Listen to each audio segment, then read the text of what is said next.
আন্দোলনে সারা দেশের শিক্ষার্থীদের উপর ছাত্রলীগের হামলার প্রতিবাদে বিক্ষোভ মিছিল করেছেন রাজশাহী বিশ্ববিদ্যালয়ের শিক্ষার্থীরা। এ সময় বাধা দিতে এলে শিক্ষার্থীদের তাড়া খেয়ে পালিয়ে যান ছাত্রলীগের সাধারণ সম্পাদক আসাদুল্লাহ হিল গালিব সহ অন্যান্য নেতাকর্মীরা। এমনকি পুলিশের পাহারা তাদের রাবি ছাড়তে দেখা গেছে। সরেজমিনে দেখা যায় দুপুর 2:30টায় বিভিন্ন হলে থাকা শিক্ষার্থীরা লাঠি সোঁটা নিয়ে সমবেত হতে থাকেন। পরে দুপুর 2:45টায় হলে থাকা শিক্ষার্থীরা মিছিল বের করেন। বিভিন্ন হল থেকে দল বেঁধে মিছিলে যোগ দেন শিক্ষার্থীরা।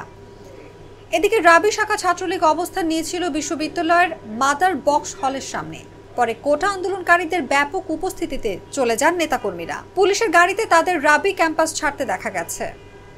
বঙ্গবন্ধু হলের সামনে পুলিশ পাহারায় তাদের গাড়িতে ক্যাম্পাস ত্যাগ করেন ছাত্রলীগের সভাপতি মোস্তাফিজুর রহমান বাবু সহ কয়েকজন নেতাকর্মী।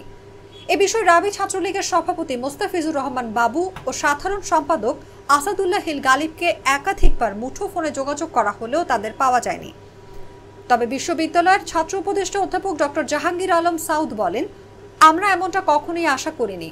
আমরা সকল পক্ষের সাথে কথা বলেছিলাম। সাধারণ শিক্ষার্থীরা কোটা নিয়ে বিকেল 3টায় আন্দোলন করার কথা ছিল, কিন্তু বঙ্গবন্ধু হলে অগ্নিসংযোগের বিষয়টি কখনোই আশা করিনি।